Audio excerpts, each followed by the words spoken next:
Of course, we are about football, and football is what we're excited about, but we also recognize that the best football in the world is in an environment where people respect each other and economic growth and investment in infrastructure and facilities, stadiums, football pitches, schools, football, and a growing economy. And we've also said that religion unites our people across different religious, ethnic, and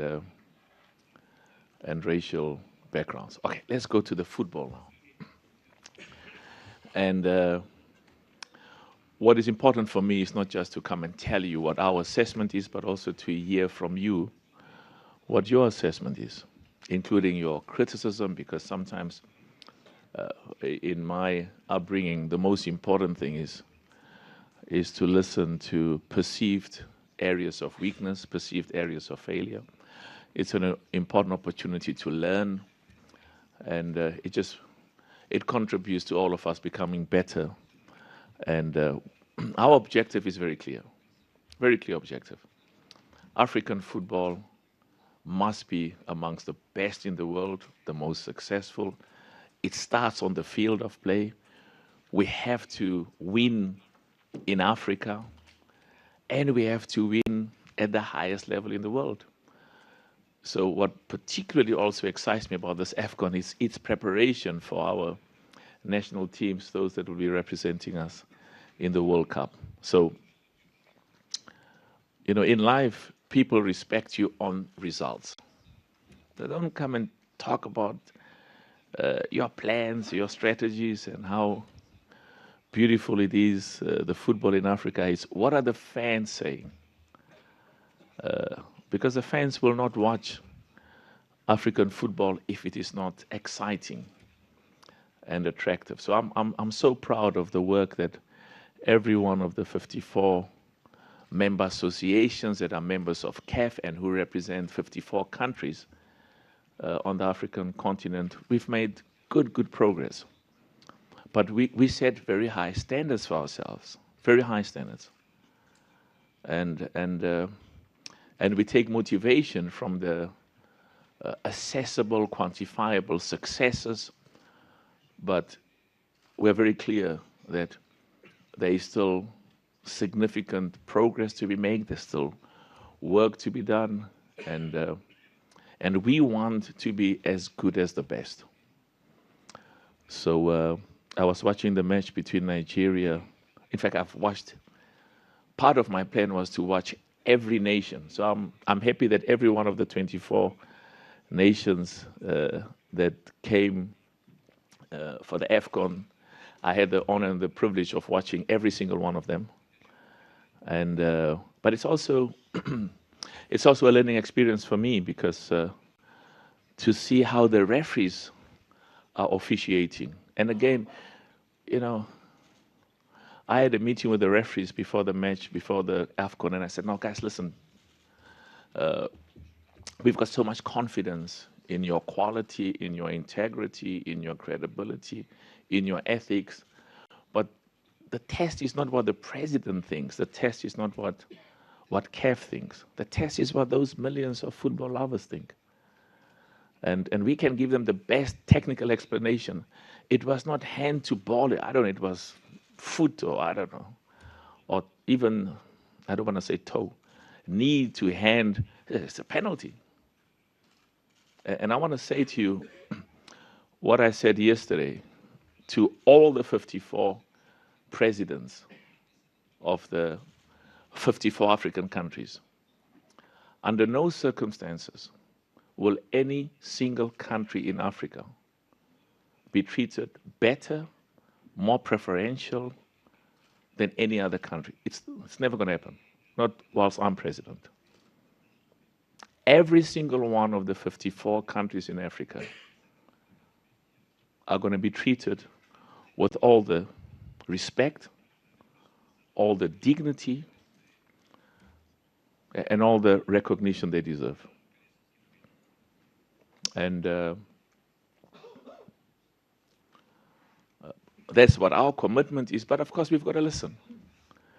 And when people say, "But Why is it that the referees seem to, and the VAR operators, and I don't know, and this country called, I can't call it Azania, let me call it Afro, I don't know, Afro-Europe or Afro-Asia. It's the 54th country. So I'm very happy that, and we can't be oblivious to what the podcast and the media is saying, because I watch TV as well. So when the commentators say, but that was a red card, or why did it not go to VAR, or why was that not a penalty? Our credibility depends on what ordinary football supporters and fans in Africa and Europe, and we will consistently improve, train, and make sure that the referees, the VAR operators, and the match commissioners are world class. This has indeed been the most successful CAF, the single most successful CAF in the history of this competition. And the question is, but President, why are you saying that? No, number one, the quality of football has been world class. And it's not so important, let me say, it's more important what some of the best coaches, the best football analysts, the legends are saying about the quality of football. Remember, we will only succeed if our football is exciting and people want to pay to watch it. And I'm very excited. Mbappe came. I wasn't sure whether he was wearing Morocco, and I said, Mbappe, you know, because your father is from Cameroon and your mother is from Algeria. Beautiful. And then Morocco played Cameroon. It complicated things a bit, but we're excited. Zizou, beautiful. Conde, Chouameni, and various other players, so proud. And to come and support the best players in Africa that we have competing against the best in the world. So the quality of football, world class.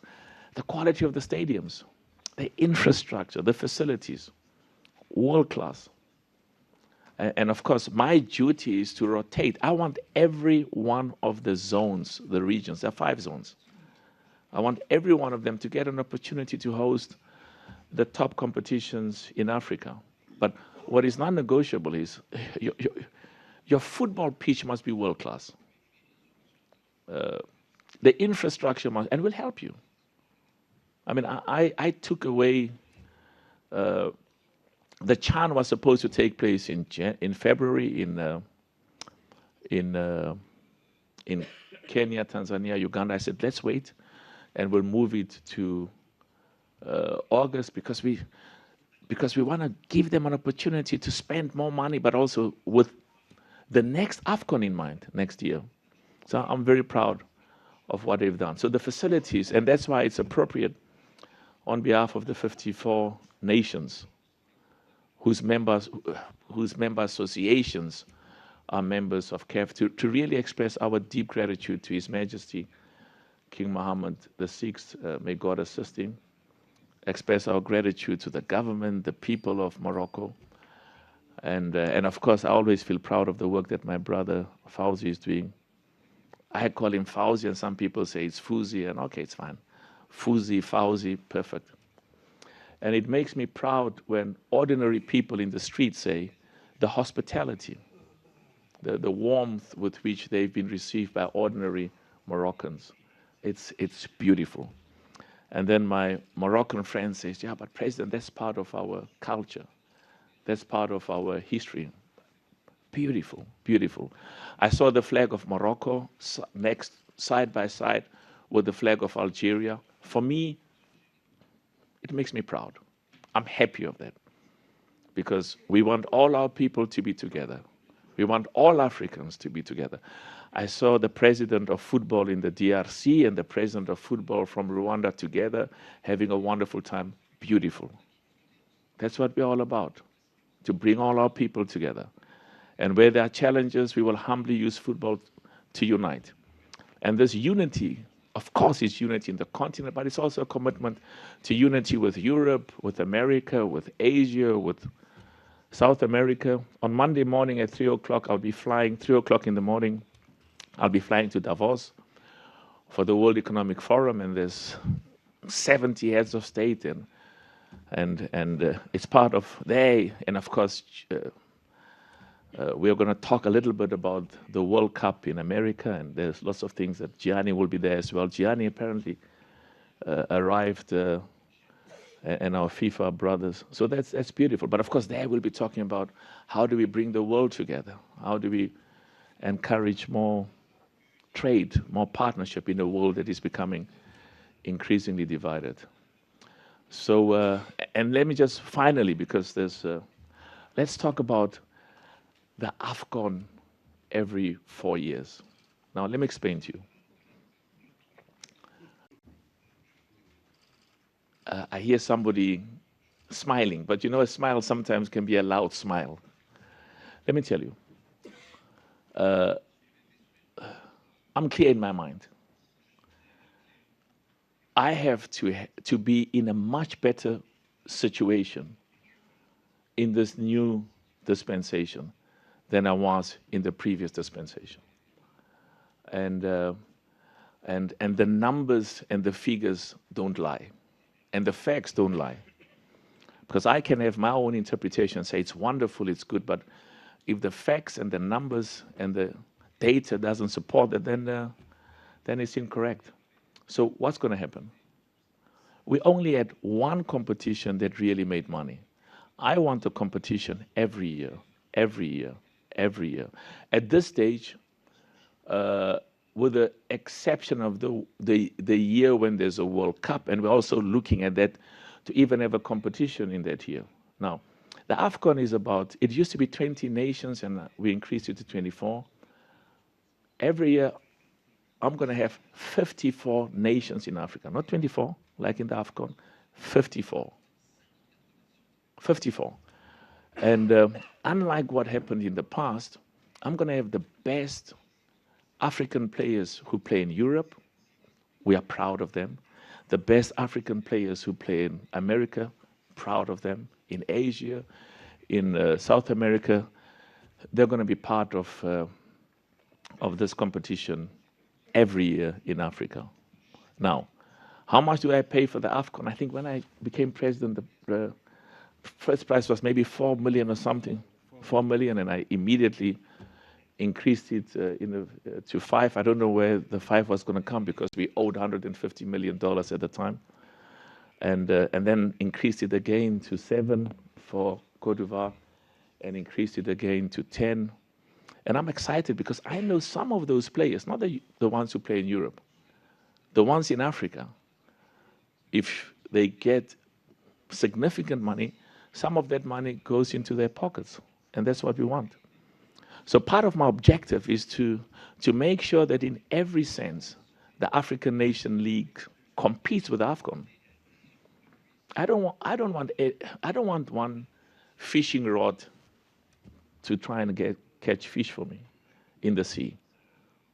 I want, the AFCON fishing rod was once every 2 years. I'm going to have a fishing rod every year.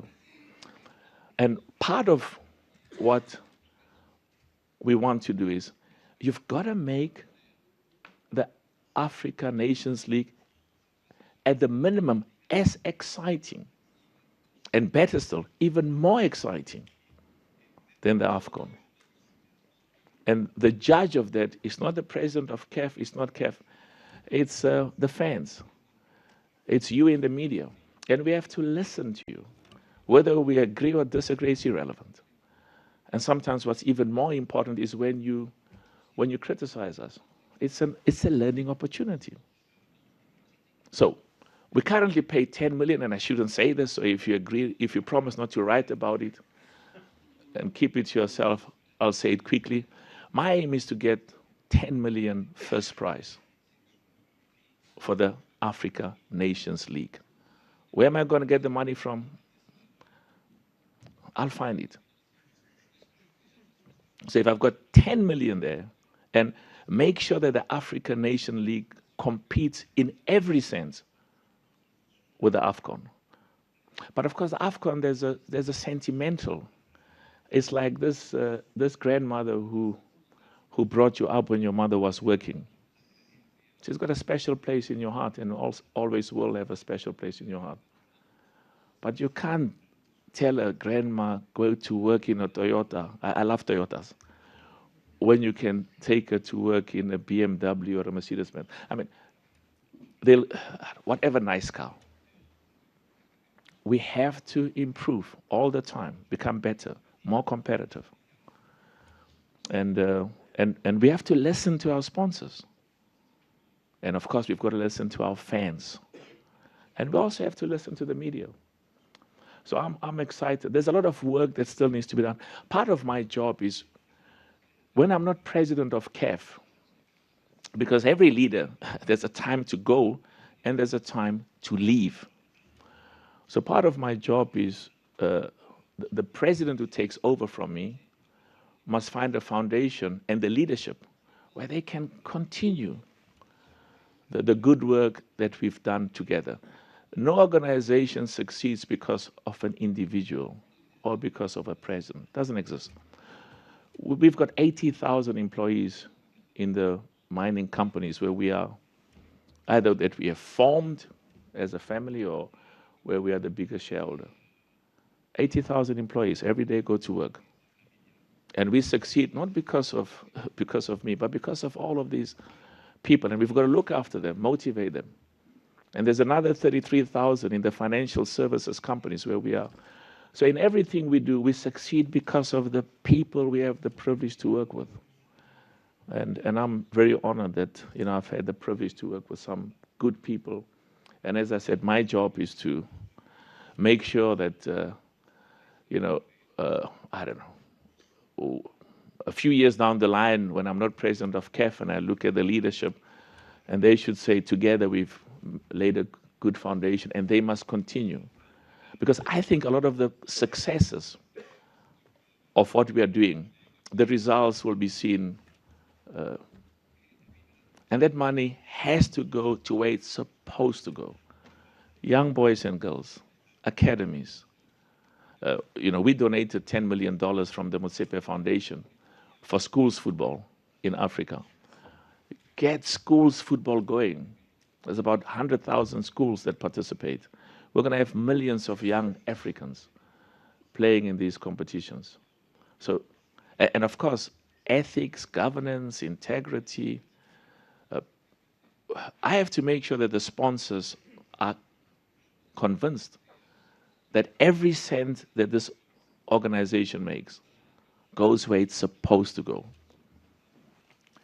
Our member associations.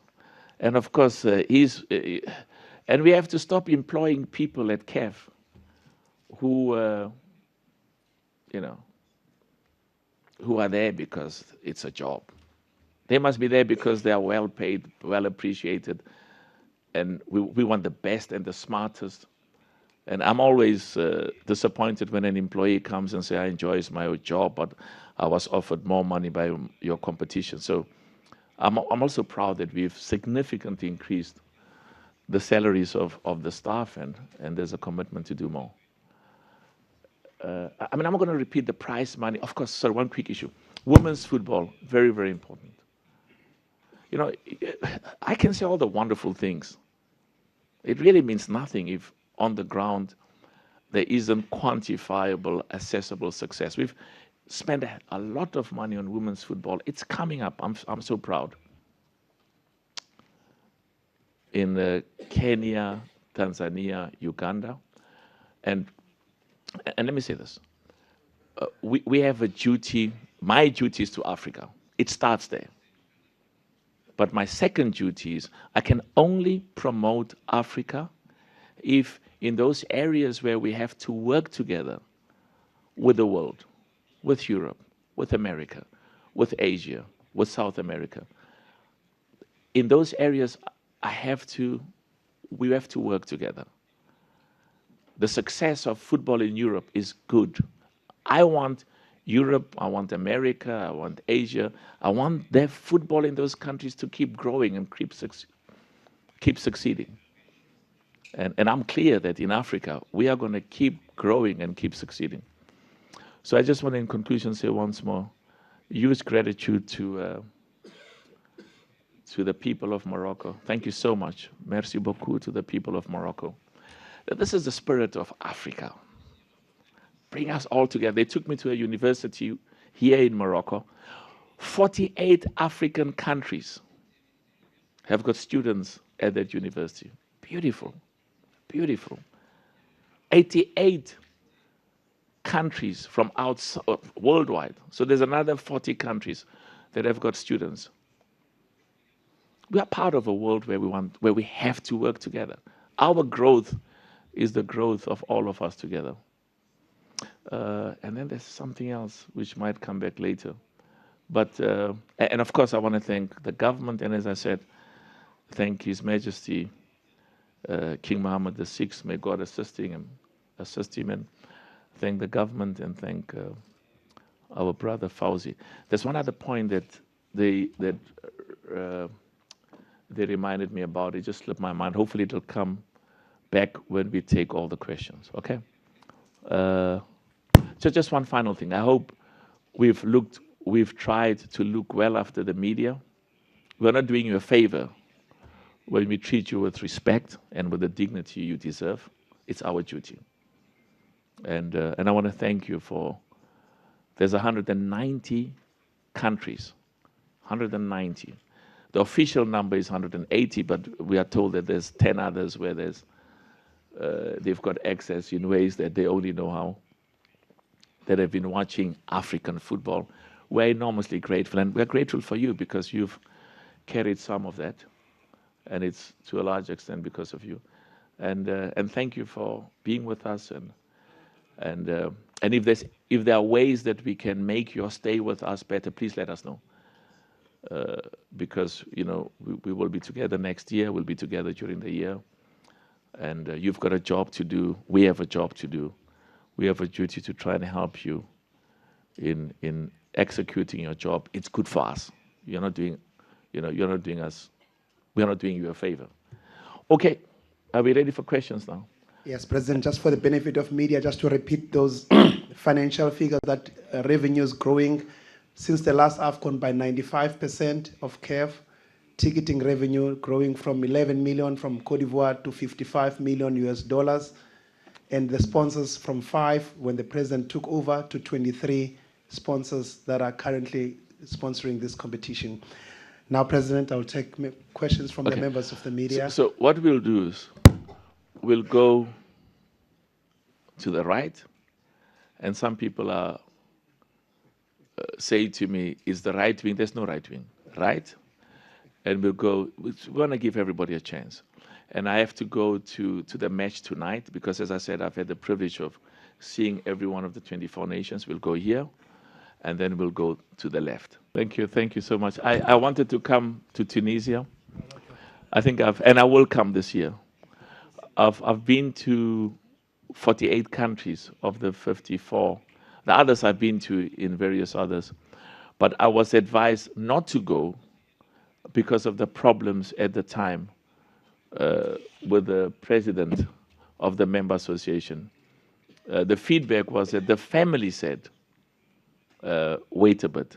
So there's a new president, and I will definitely be coming. But thanks for that question, because Tunisia has a proud football history and will be representing, the national team of Tunisia will be representing the people of Tunisia, but representing the 54 countries in Africa. How much did the AFCON cost? It cost us a lot of money. How much exactly? I'll give you the exact numbers because I'm getting feedback from EXCO. They're pulling these numbers together. Roughly. Where's Richard? Richard is not here. Yeah, okay. We'll communicate with you. But you see, for us in the corporate world, it's the bottom line is, what are your profits? And I've got a very good idea of that. And partly why is because there's some expenses that some of our sponsors said, we will take these expenses. And there's some expenses where we have to pay, but we've got new sponsors who are saying that, in fact, we've got current sponsors who are saying, renew my contract and I'll help you with some of the current payments. So we'll release a statement and we'll be more specific with that. But I can tell you, bottom line for me is this AFCON will be profitable. And that's a key issue. Because I can spend, let me give you a bad example. I can spend $500 million. And then I only get $300 million or $400 million. I've got a problem. I can spend $100 million and get $200 million. It excites me. So I had numbers in my mind because numbers are everything. And I'll give you the exact detail. I really want, again, the government of Morocco has spent a lot of money. I can't, we don't comment on behalf of any government. I think that those numbers you will get from the government. But I want to thank them because, I mean, I can see, I saw what was going on in Cameroon, and the first thing, a few days after I became president, they said, cancel Cameroon. It mustn't take place. They're not ready. The government makes, and then I went and they made promises, which I believe was correct. They didn't fulfill them. But I wasn't going to allow Cameroon not to take place. It wasn't going to happen. I was not going to allow Cameroon not to succeed. So I sent people, they were there all the time, and it was successful. Thank you. We'll give you, I hope you don't mind, I'm going to try and answer some of the questions as quickly as possible so that we can take in as many as possible. Okay. You didn't follow the rule.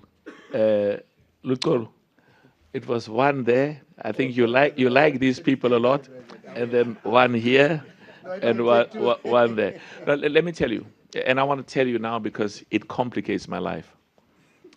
It complicates my life. I've had so many countries that wants to host 2028. I've had so many countries that wants to host the African Nations League.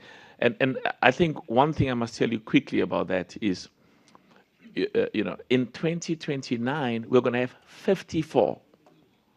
It's important because 54 African nations, 54, participating in the African Nations League. All the players from overseas will be involved. They will be taking place during the FIFA window. So can you imagine Nigeria playing Ghana, Cote d'Ivoire playing Cameroon, Egypt playing Morocco, Kenya playing Tanzania. So all over.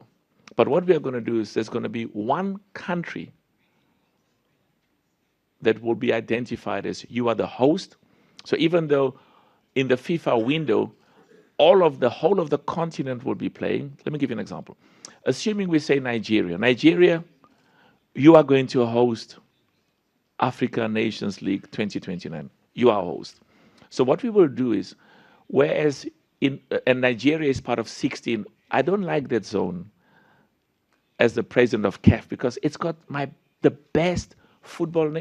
All of them are excellent, but you've got Nigeria playing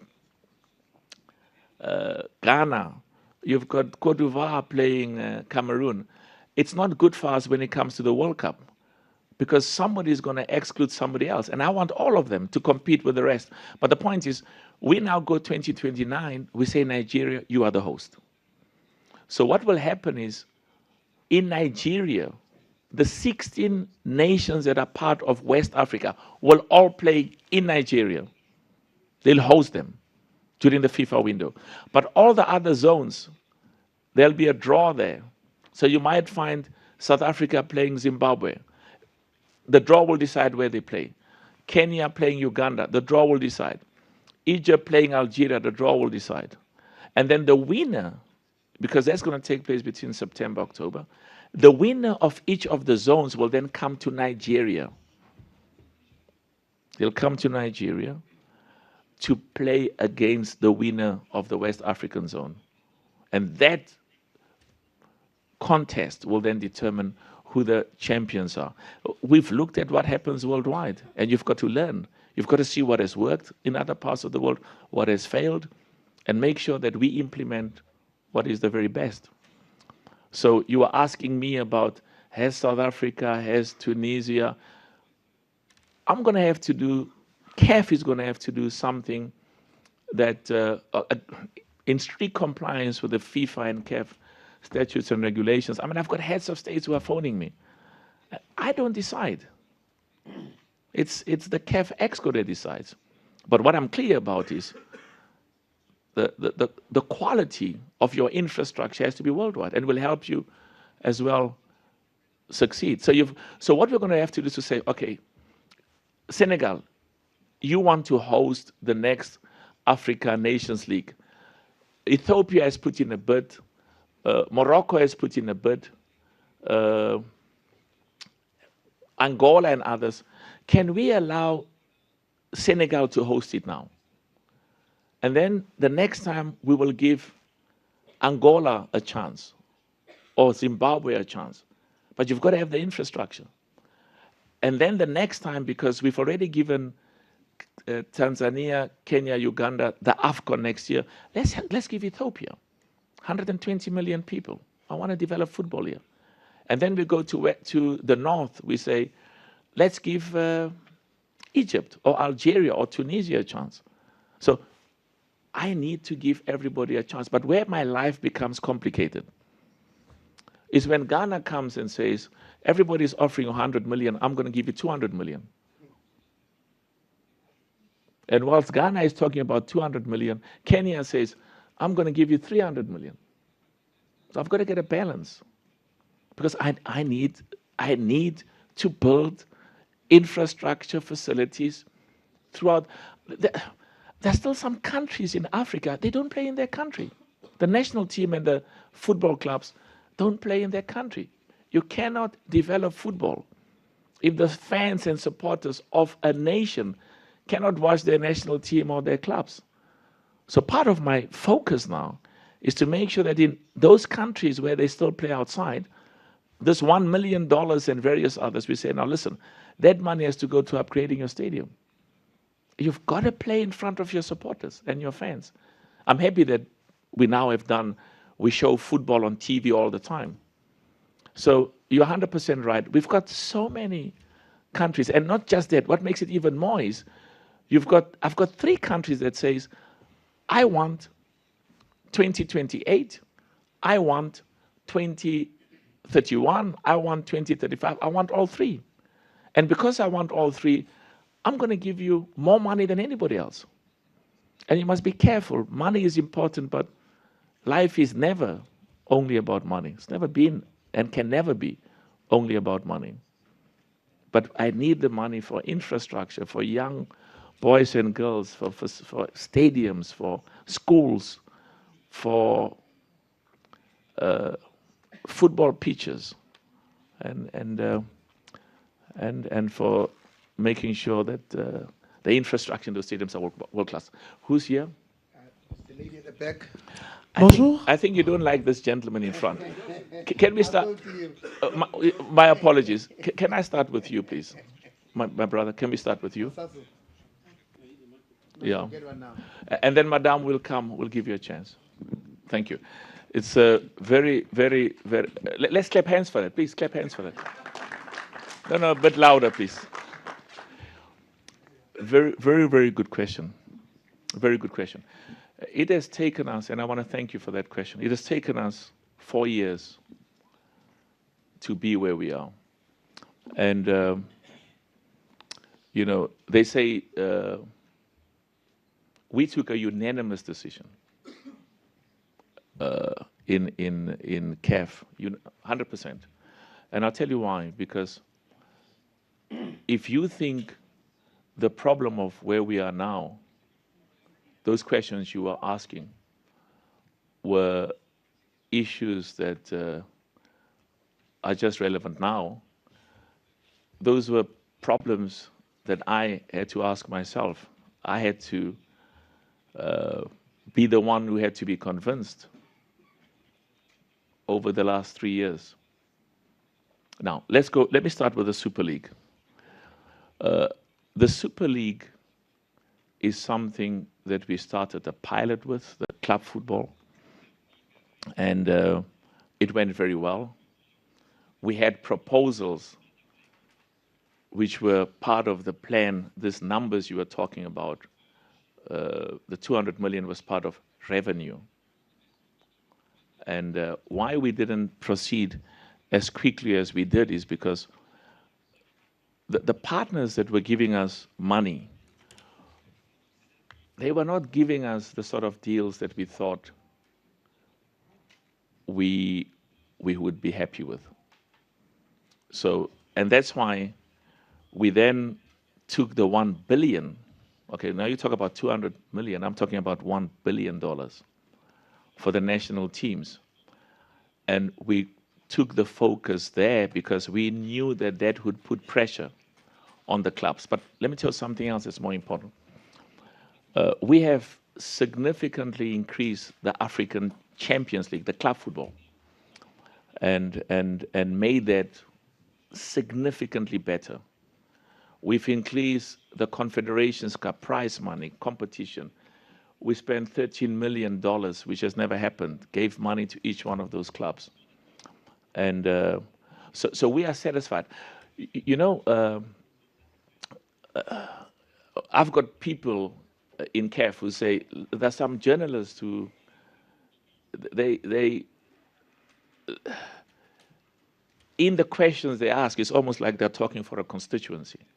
And they're trying to embarrass and disgrace, and they're trying to, they've got loyalties. Now, I don't care. I'm not interested in that. I'm interested in what you ask, and my duty is to respond to those. So it's not the president of CAF. It is the 54 nations in Africa who know football, I would say with all humility, much better than those who are not in the day-to-day involvement in the challenges about the infrastructure, the stadiums, and the money and that we need to pay for the players. So we are absolutely satisfied. Where you are wrong, absolutely wrong, and your facts are incorrect. No, just keep quiet now. Keep quiet. Keep quiet. I asked you a question and I kept quiet, so don't interrupt me.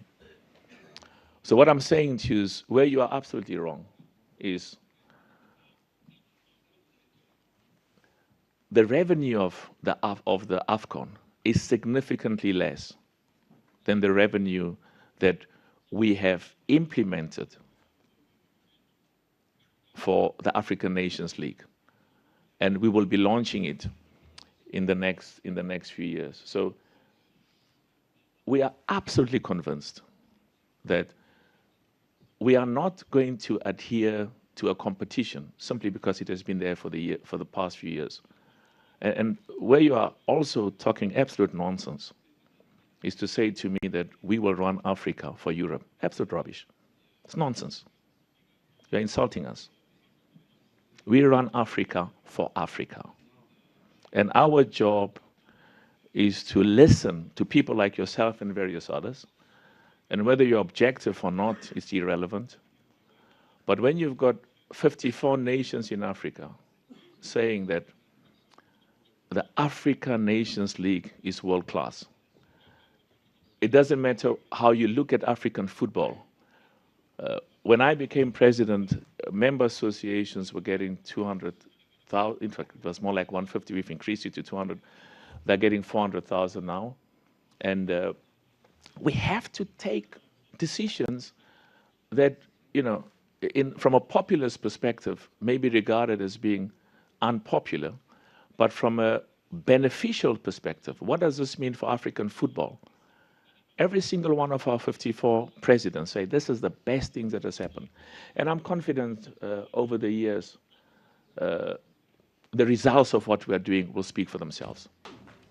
Bravo. Well, you know, these meetings should take place more often. And they should take place more often because I think we have a duty as well to not just keep you informed, but also what you are asking. It's not just what you are saying. It's what many people on the ground are saying. But let me tell you something. We have to free ourselves as Africans. We have to have more confidence in ourselves and not believe that whenever we take a decision, it's what FIFA says this or Europe says this. It shows lack of confidence in ourselves. Many times FIFA comes with recommendations. We say, we listen to what we say, we disagree, it's not going to happen. Just like we go at times with recommendations to FIFA, they say, we listen to what you say, we disagree, it's not going to happen. We go to Europe, we make recommendations, they say, we listen, we disagree, they make recommendations to us, and we say, we listen to what you say, we disagree. At the end of the day, we have a duty to you, and we have a duty to the ordinary African football supporter and lover. We can think we're doing all the right things. But if our people, I don't know, do you need a translator? You understand what I'm saying? Madam? Oh, thank you. Yeah. So, we can be convinced we are doing all the right things. But it's more important that ordinary football people on the continent are convinced that we are doing the right things. And the decisions we have taken many, many years. Let me give you a bad example. My sole responsibility, primary responsibility, is African football. Now, you've got an agreement between CAF and FIFA, which is not CAF, the whole world. In the year of the World Cup, that period, June, July, you can't have a competition. So what happens then? Because this year, June, July, has been put aside 20, 30, 40 years for the World Cup. So we have to have a competition, this current AFCON. It has to take place this year at all costs. The only time you have is December, January. Now comes a problem. The European clubs say, we are not going to release our players because we spend billions of dollars of these players. We're not going to release them. And we say, we don't care what you say. You're going to release them. So, but we need allies. We then need to go and engage with other confederations because I think they've got the family owns a football club. So their concerns, I understand them. But my duty, my number one duty is Africa. So I just want to conclude that for us, it's not AFCON every 4 years. The way it's been structured, it's AFCON every year. No. It's AFCON every year. You can say no until tomorrow. It doesn't change it. It's AFCON every year. We have, in this current competition, Morocco, we've got about 28 days that has been allocated. The African Nations League, the window period is going to be 22 for that period. And the difference is, we are convinced, contrary to what you think, to have Nigeria play Ghana in either Accra or Lagos, it's good because it builds the local rivalries. To have Cameroon playing Côte d'Ivoire there, rather than playing them in Morocco. Look, when you've got Cameroon playing Côte d'Ivoire here, you don't have the same attendance of supporters. When you've got them playing at home, the stadiums are full. The sponsors are keen. It doesn't only help the national team, it helps the club football. So I agree with you. As I said to you, money is important, but nothing in life is only about money. It's about the quality of football. It's about what you said, the cultural significance. And we are absolutely satisfied. I'm convinced that we've looked at this over the last 3 years. We are convinced. And you will take time, over time, to realize that what we have done is definitely in the interest of African football. Okay, next question. Can I just go to the back there, Mamadou, and then I'll come to the lady there. I promise I will come to you. Let me tell you, it's a good question. And I think part of being a leader is to deal with difficult, unpleasant decisions which we have to take, which are right and which are good for football. But it's more important that we've got to explain them. We've got to take people to come with us, and we are convinced over time they will indeed see that the decisions we are taking. Now, I have a duty to develop football all over Africa. I can't have competitions only in those 4 countries where you've got the infrastructure. You've got to have, you've got to create opportunities for the other countries to build infrastructure at the level, World Cup level that we want them, and develop football in those countries as well. I'm confident that the AFCON in Tanzania, Kenya, and Uganda will be enormously successful. Will there be challenges? It's like the World Cup Qatar. We are going now to Canada, America, and Mexico. There are going to be challenges. But and that's why I was insisting that the CHAN takes place in those countries, even though they were not ready in February, because I was convinced that it would help us enormously to make sure that we've got a successful AFCON next year in Kenya, Tanzania, Uganda. But we are not going to take that competition away from those countries because I'm confident it's going to be successful. There isn't a shortage of tickets. The tickets were bought in the first day, all of them gone. And we're trying to make sure that we give opportunities to as many. I've had heads of state saying that they've got their families coming and they can't get tickets. So it's a bit of a challenge because I think in the first day, all of the tickets where Morocco were involved, and Algeria, and I think Egypt and others just sold out. And so we'll work on that. And but as I said, the bottom line is the tickets are. I think that's why we build fan zones, and some people will watch the game on TV. Very good question. What I was saying is that if you look at the media, there's been challenges between Rwanda and the DRC, and it's wonderful to see their presidents together, the football presidents, working together, because at the end of the day, we want an Africa where there are good ties and good relationships amongst all of us. And they talk about the Super Eagles, for example. Many of the presidents say that when the Super Eagles play, there isn't North Nigeria or South Nigeria, there isn't members of Nigeria belong to different religious organizations or to religious ethnic backgrounds. All of us are Super Eagles, support the Super Eagles. So we are clear. Football has this broad obligation. Of course, it's about what happens on the field, but also I feel proud when I see fans from Algeria and Morocco being together, celebrating football, when I see the leadership of football from the DRC and Rwanda together, because we are all Africans and we need a continent where we've got good ties and good relationships and growth for our communities and our people. But I agree with you that I think Uganda, Mamadou takes very simple views on everything, on many things. And let me give you an example. I ask in CAF, we've got futsal.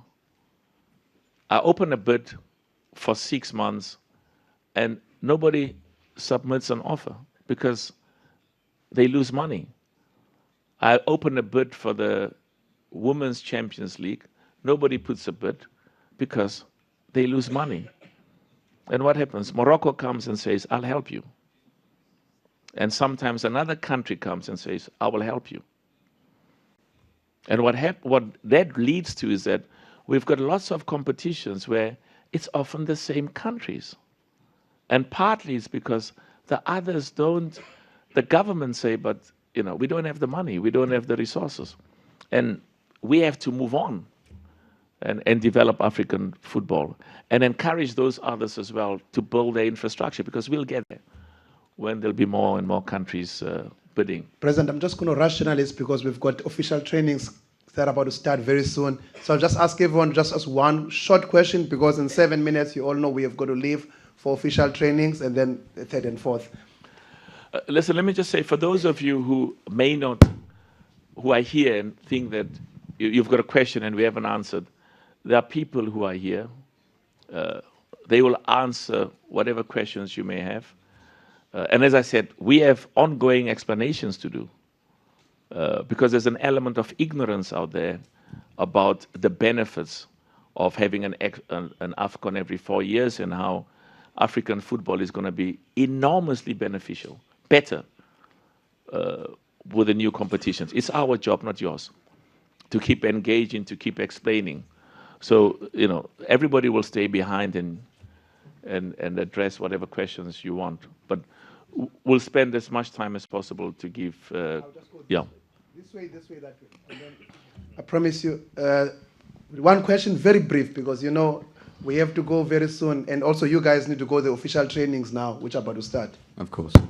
We were talking with the leadership from Kenya, Tanzania, Uganda earlier on, and I will personally be visiting those countries. I think we're sending a team from CAF because now, as of tomorrow, the focus is almost exclusively, if not primarily, on those. Because where's Mama Do? Oh, he's here. Yeah.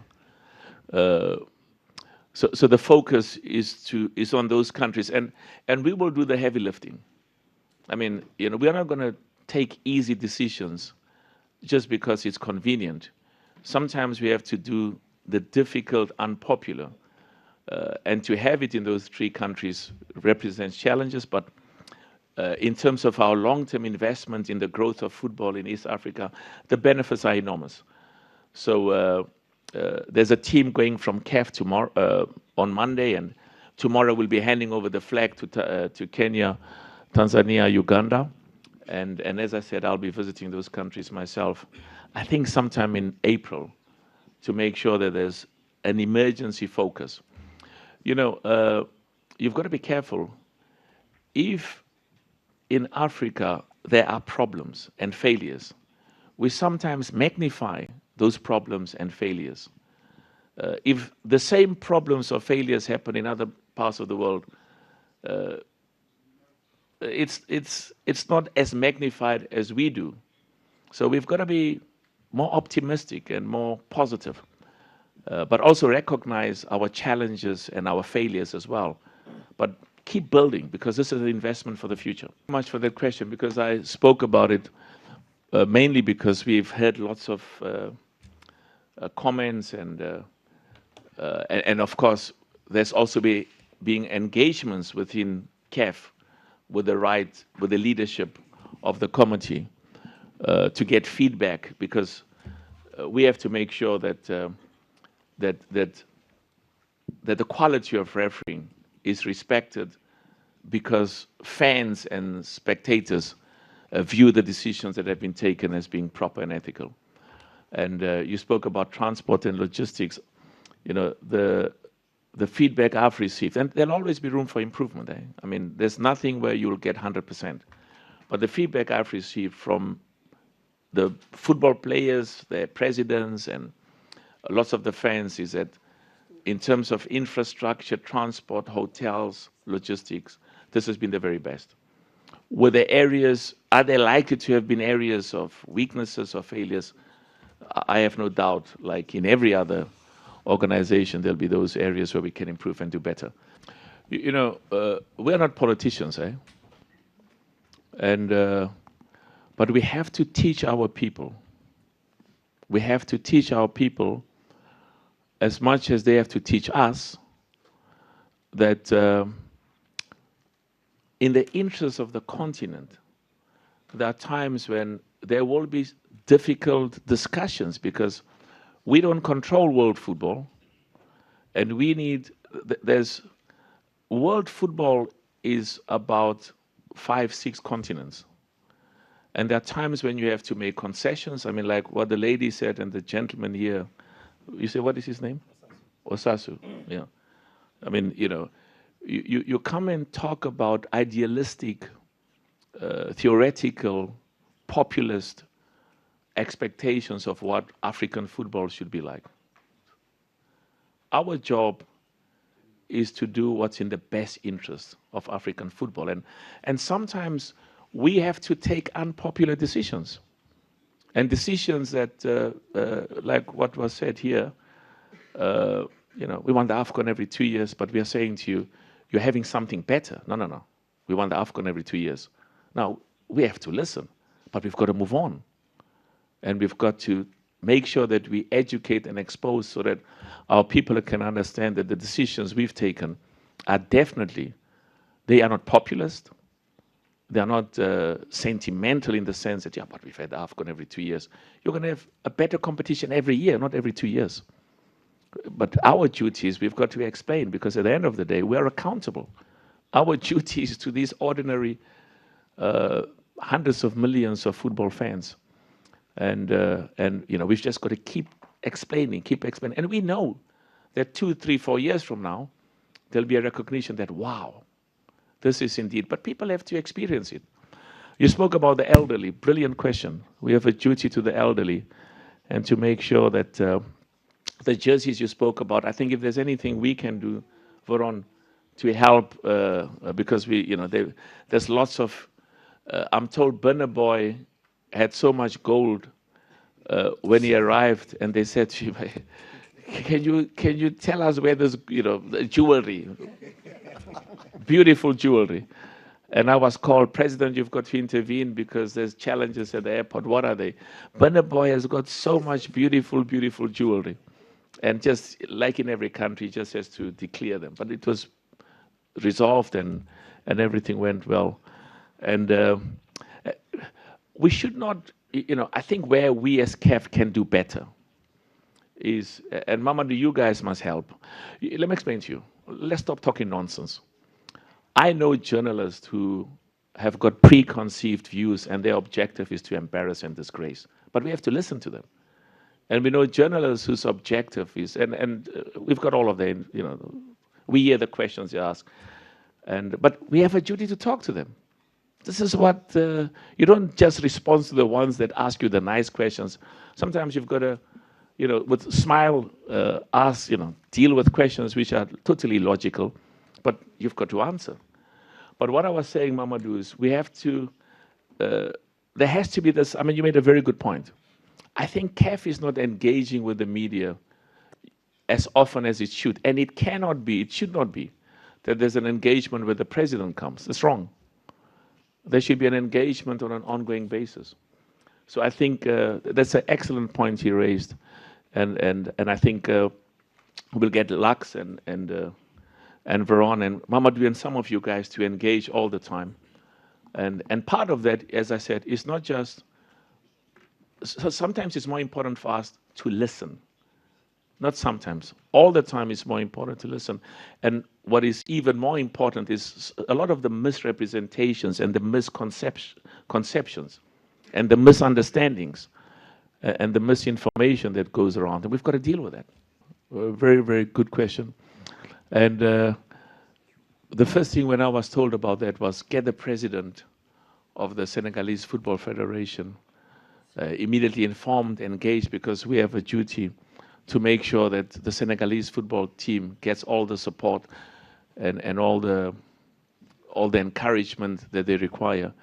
As much as I said from a CAF perspective, we've got the same duty to the national team of Morocco. But I got feedback that's significantly more encouraging and more, but thanks for raising that. And thank you, Mo. We've got to move away from this inferiority complex. You raised a brilliant, brilliant question where, FIFA controls Africa. What do you mean? You mean the Africans haven't got the capacity to say, in fact, no, I know you didn't say that. Or the CAF I know you didn't say it, or the AFCON every year is because of Europe. Absolute nonsense. Rubbish. It's what saddens me is the Europeans have got more respect for us than some of our own journalists do. And that's fine. The FIFA people have got so much more respect for us than some of our own journalists.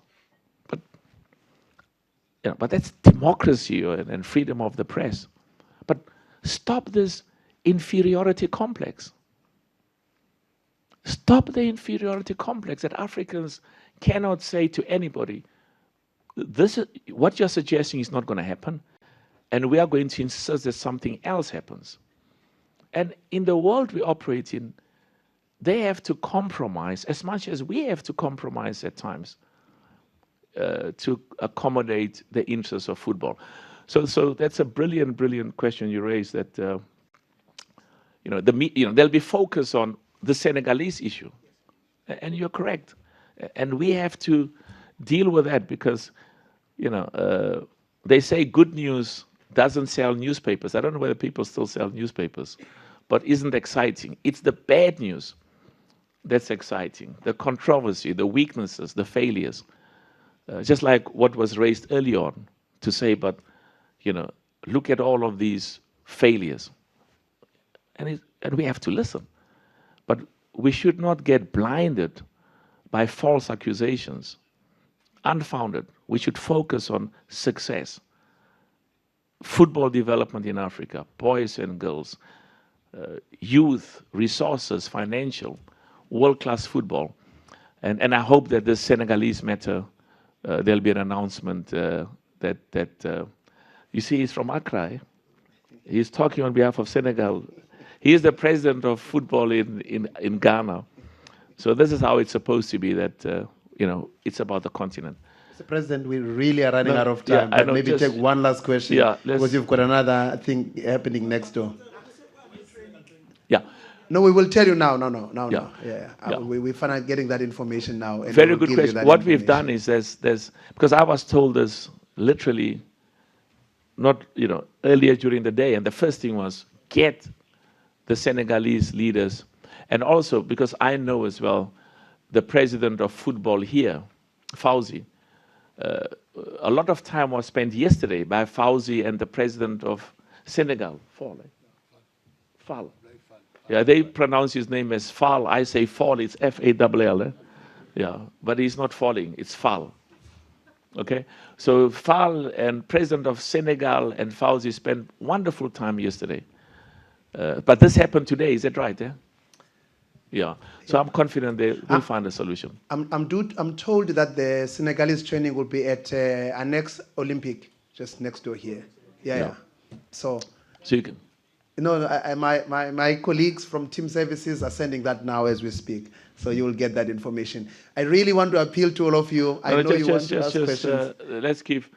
I want those who want to ask embarrassing questions. Let's allow them. It's the embarrassing questions. Let's go to this gentleman, President. We really are running out of time, so we'll go to him.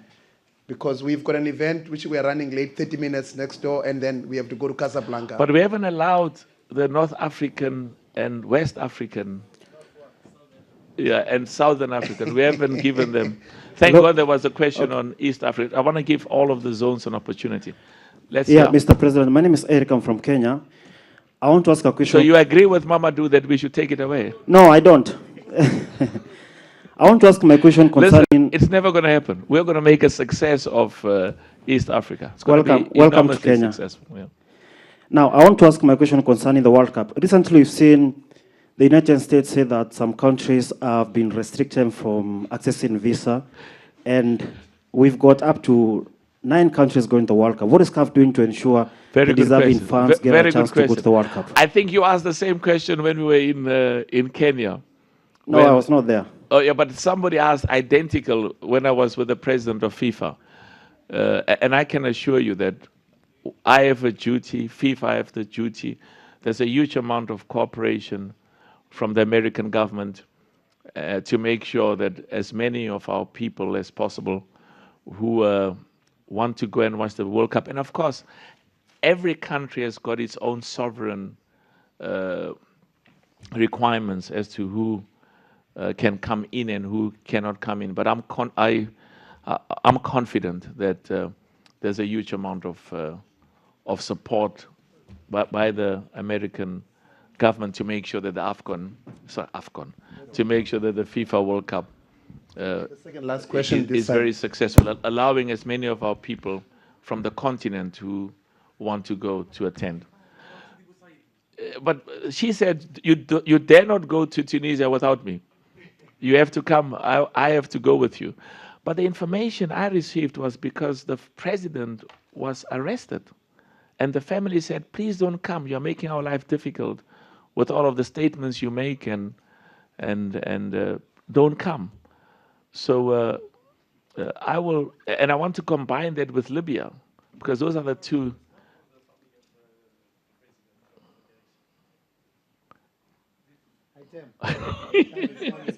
Well, I'm just telling you, I have a duty to football in Tunisia, enormous duty.